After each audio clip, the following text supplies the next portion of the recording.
प्रयत्न करताना सच्चा वॉरियर कधी थकतच नाही, कारण अपयशापुढे झुकणं तो कधी शिकतच नाही. गुड इव्हनिंग वॉरियर्स आणि सर्व भावी अधिकारी. वॉरियर ऑफिसर या आपल्या यूट्यूब चॅनलवर मी सुप्रिया आपणा सर्वांचं मनपूर्वक स्वागत करते. आज आपण ज्याच्याबद्दल मी काल बोलले होते त्या घटकावरती बोलणार आहोत आणि तो म्हणजे आपण जर एखादा विषय स्किप केला, म्हणजे पूर्व परीक्षेला जे 7 विषय असतात तर त्या 7 विषयांमधला एखादा विषय आपण स्किप केला की त्या विषयाचा आपण काहीही वाचलेलं नाही किंवा अभ्यास केलेला नाही, असं असतानाही आपण पूर्व परीक्षा पास होऊ शकतो का? आणि जर समजा तुम्ही होऊ शकत असाल तर ते कसं, ते मी तुम्हाला या व्हिडिओमध्ये सांगणार आहे आणि हे तुमच्या बुद्धीला नक्की पटेल. तर चला मागच्या लेक्चरला आपण सुरुवात करूया.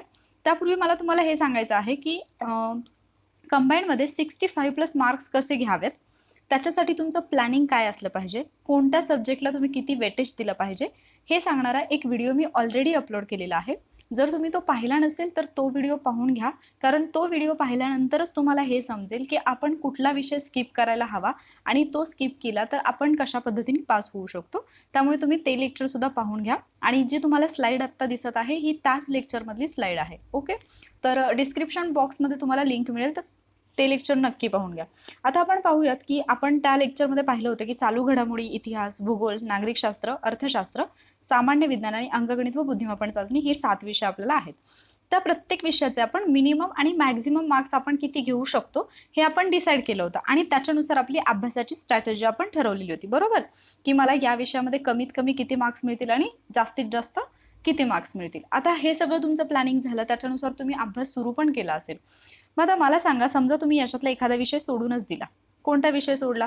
समजा तुम्हाला इकॉनॉमिक्स टफ जातं. आता तर मी इकॉनॉमिक्सची लेक्चर सिरीज घेते, त्यामुळे तुम्ही इकॉनॉमिक्स स्किप करणारच नाही हे मला माहिती आहे. तर आपण थोड्या वेळा कालावधी करता आपण असंच समजून चालू की इकॉनॉमिक्स तुम्ही स्किप केला, करायचा नाही कारण मी लेक्चर्स घेते म्हणून.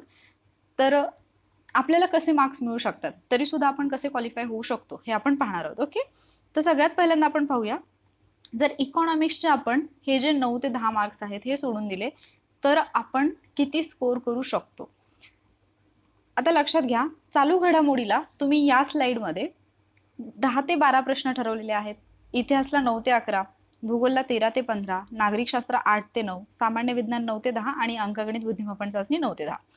आता ज्या अर्थी तुम्ही इकॉनॉमिक्स हा विषय स्किप करणार आहे, मी जस्ट एक्झाम्पल म्हणून इकॉनॉमिक्स घेते, तुमच्या सोयीने दुसरा विषय असू शकतो. समजा तुम्ही या विषयाचा अजिबात अभ्यास करणार आहे, म्हणजे या विषयासाठी जो वेळ तुम्हाला द्यायचा आहे तो वेळ तुमच्याकडे शिल्लक आहे, बरोबर? मग आता हा वेळ तुम्ही फक्त वाया घालवणार का, की चला माझा एक विषय मला स्किप करायचा आहे तर मग त्याचा वेळ मी कुठेच नाही वापरत? अर्थातच नाही. तो वेळ तुम्हाला दुसऱ्या सब्जेक्टसाठी वापरायचा आहे आणि ज्या सब्जेक्टमध्ये तुम्ही कमी मार्क्स एक्सपेक्ट केलेत, म्हणजे इतिहासमध्ये तुम्ही 9 ते 11 मार्क्स एक्सपेक्ट केलेत, तर तिथे तुमचे मार्क्स वाढायला पाहिजेत. का? कारण तुम्ही अख्खा जर 15 मार्क्सचा एक विषय सोडत असाल तर दुसरे विषय तुमचे स्ट्रॉंग झाले पाहिजेत. आता मला सांगा की समजा तुम्ही 100 मार्क्सचा पेपर सोडवत आहात, तर 100 पैकी 100 कोणाचे बरोबर येतात का कधी? नाही, आणि ते येणारही नाहीत, म्हणजे अगदी टॉपरचे पण ते बरोबर येत नाहीत. मग 100 पैकी काही जणांचं तर अटेम्प्ट पण 100 नसतो. इव्हन आपण जर कालचं जे लेक्चर पाहिलं होतं त्याच्यामध्ये आपण पाहिलं होतं की तुमचा अटेम्प्ट एका म्हणजे कंडिशनमध्ये, मिनिममच्या कंडिशनमध्ये 75 आणि मॅक्झिममच्या कंडिशनमध्ये आपण 85 पाहिला होता. ओके, सो असं धरून चाला की तुमचा जो पेपर आहे येणारा, तो पेपरच 85 मार्क्सचा आहे आणि या 85 मार्क्सचीच तुम्ही परफेक्ट तयारी केली आणि तुम्ही 85 अटेम्प्ट करणार आहे. 15 मार्क्स तर असे तुम्ही एक विषय स्किप केलाय. मग आता मला सांगा, जर समजा आपण तसा विचार केला तर मग बाकीच्या सब्जेक्टचे आपले मार्क्स वाढायला पाहिजेत, कारण आपण त्यांचा जास्त अभ्यास करणार आहे. मग तुम्ही चालू घडामोडीचे 14 बरोबर आले तुमचे, इतिहासचे 13 आले, भूगोलचे 15, नागरिकशास्त्र 10च्या 10, सामान्य विज्ञान 13 आणि अंकगणित आणि बुद्धिमापन चाचणी 12. जर या पद्धतीने तुम्ही प्लॅनिंग केलं तर तुमचा फायनल बरोबरचा आकडा किती येतो? 77.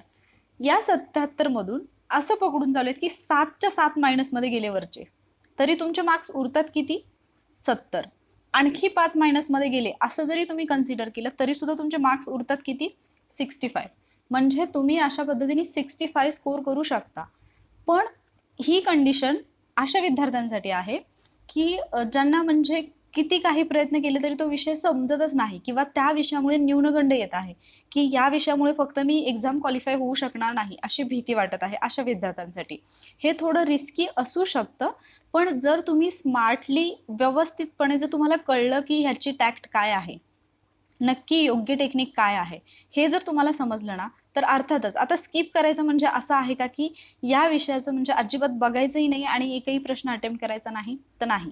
तुम्ही जुन्या प्रश्नपत्रिकांचा अभ्यास करताना जो विषय तुम्ही स्किप केलाय त्या विषयाच्या बाबतीत तुम्हाला फक्त जुन्या प्रश्नपत्रिका पाहिजे आहेत आणि त्या विषयावरती जुन्या प्रश्नपत्रिकांमध्ये आलेले प्रश्न पाहिजे आहेत. तुम्ही रेफरन्स बुक रीड नाही करू शकलात तरी जुन्या प्रश्नपत्रिकांचं ॲनालिसिस, विश्लेषण जे असेल ते तुम्हाला करायचं आहे. त्याच्यातून तुम्हाला जो विषय तुम्ही स्किप केलाय त्याचे मिनिमम 7 क्वेश्चन तरी येतात. 7 ते 8 प्रश्न तुमचे बरोबर येतातच आणि त्यामुळे जर तुम्ही या पद्धतीने अभ्यास केला तर एक विषय स्किप करून सुद्धा तुम्ही तुमच्या एक्झाममध्ये क्वालिफाय होऊ शकता. पण त्याच्यासाठी तुम्हाला स्मार्ट वेनी काम करावं लागेल. तुम्हाला ते स्किल वापरता आलं पाहिजे. अदरवाईज तुम्ही हा सब्जेक्ट स्किप केला आणि बाकीचे सब्जेक्ट तुम्ही व्यवस्थित वाचले नसतील तर तुम्ही क्वालिफाय होऊ शकत नाही. मला इथे कोणालाही मिसगाईड करायचं नाही की तुम्ही हा सब्जेक्ट स्किप करा किंवा वाचूच नका. हे मी तुम्हाला अजिबात सुचवत नाहीये. पण मी तुम्हाला जस्ट सांगते की प्रीसाठी आणि सब्जेक्ट स्किप करताना कोणती काळजी घ्यायची. जर तुम्ही PSI फोकस ठेवून जर फक्त PSI हेच तुमचं ड्रीम आहे, तुम्हाला बाकी पोस्ट नकोय, तर मग तुम्ही असा सब्जेक्ट स्किप करू शकता जो तुम्हाला मेन्सला नाही. म्हणजे जर तुम्ही PSIचा विचार केला तर तुम्हाला मेन्सला काय आहे, अंकगणित बुद्धिमत्ता तुम्हाला मेन्सला आहेच. त्याच्यानंतर राज्यघटना आहे, इतिहास आहे, भूगोल आहे, हे 4 सब्जेक्ट तर तुम्हाला मेन्सला आहेतच. मग जे सब्जेक्ट तुम्हाला मेन्सला करायचेच आहेत ते सब्जेक्ट तुम्ही प्रीमध्ये अजिबात स्किप करायचे नाहीत. ओके. जो तुम्हाला मेन्सला अजिबात नाहीये तो जर तुम्ही स्किप केला, ते पण तुमचं जर ड्रीम फक्त ती एकच पोस्ट असेल तर. जर तुम्ही मेन्सला तो सब्जेक्ट नाही म्हणून स्किप केला तरी सुद्धा तुम्ही क्वालिफाय होऊ शकता आणि अशी क्वालिफाय झालेली मुलं मला माहीत आहेत आणि म्हणून मी हे तुम्हाला सांगते.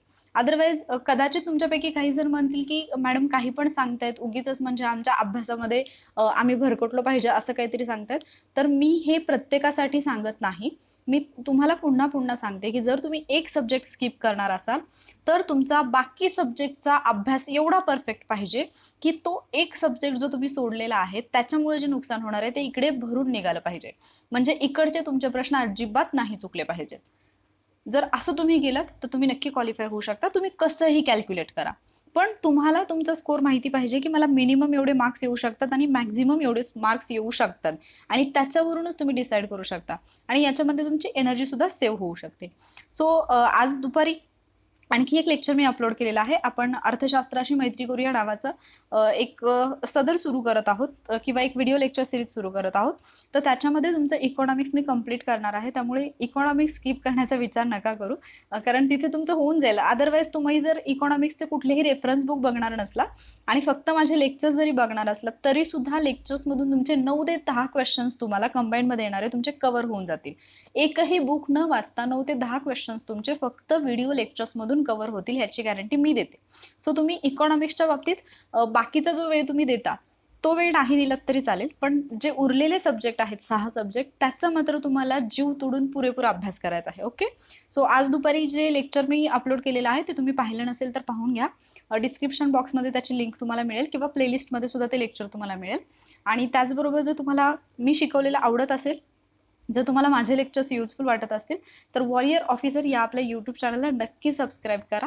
त्याचबरोबर तुम्ही मला टेलिग्राम ग्रुपवरती सुद्धा फॉलो करू शकता. टेलिग्राम ग्रुपचं नाव आहे वॉरियर ऑफिसर MPSC ग्रुप आणि त्याची लिंक आहे वॉरियर ऑफिसर PSI. सगळे स्मॉलमध्ये लेटर्स आहेत. ओके. तर तुम्ही तिथे सुद्धा ग्रुपवरती सुद्धा जॉईन होऊ शकता आणि तुमचे क्वेश्चन मला विचारू शकता. Okay. Stay safe, keep studying. Thank you.